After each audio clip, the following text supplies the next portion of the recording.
Praise the lord. నిజమైన స్వరం మే 18, 2025 Holi prayer home సంఘం వారి అనుదిన వాగ్దాన పరిచర్య. నీతిమంతులారా యెహోవాను బట్టి ఆనందగానము చేయుడి.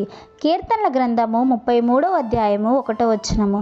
ప్రియమైన దేవుని సంగమా, మన ప్రభువైన యేసుక్రీస్తు వారు ఈరోజు మనకు సెలవిస్తున్న వాగ్దానము, నీతిమంతులారా యెహోవాను బట్టి ఆనందగానము చేయుడి.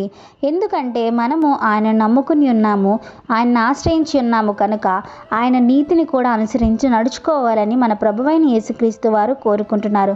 మనము నీతిమంతులుగా తీర్చిదిద్దాలని మన ప్రభువైన యేసుక్రీస్తు వారు అనుకుంటున్నారు. ఎందుకంటే నీతిమంతులారా అని మనల్ని పిలుస్తున్నారు.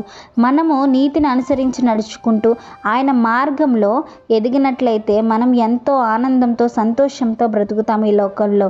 దుష్టుల మార్గము ఎప్పుడు నాశనానికి నడుపుతుంది. నీతిమంతుడు 100 సార్లు పడినను మరలా లేచి నిలబడతాడని వాక్యం సెలవిస్తుంది. కనుక నీతిని, ఆయన రాజ్యాన్ని మొదట వెతకమని మన ప్రభువైన యేసుక్రీస్తు వారు మనకు సెలవిచ్చున్నారు.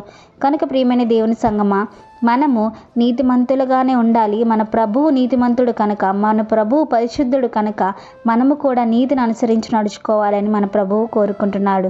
మనం ఎన్నడూ కూడా దుష్టుల మార్గంలోకి వెళ్లకుండా, నాశనంలో పడిపోకుండా, అపవాది చేతిలో దేవుడు మనల్ని విడిచిపెట్టేవాడు కాడు. కనుక ప్రియమైన దేవుని సంగమా, ఈ వాగ్దానం బట్టి ప్రతి ఒక్కరూ కూడా దేవుని అడుగుజాడుల్లో నడుచుకుంటూ ఆయన నీతిని అనుసరించి ఆయన రాజ్యాన్ని వెదకాలని మన ప్రభువు కోరుకుంటున్నారు.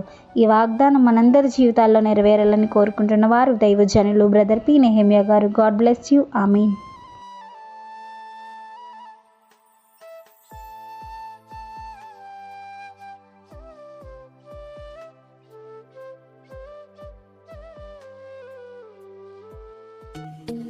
Hi friends, holy prayer home Gajuwaka సంగమ వారు మాట్లాడిన విలువైన దేవుని సందేశములను మీరు వినటానికి మా యొక్క యూట్యూబ్ ఛానల్ హోలీ ప్రేయర్ హోమ్ను సబ్స్క్రైబ్ చేసుకొని పక్కనున్న బెల్ ఐకాన్ క్లిక్ చేయగలరు.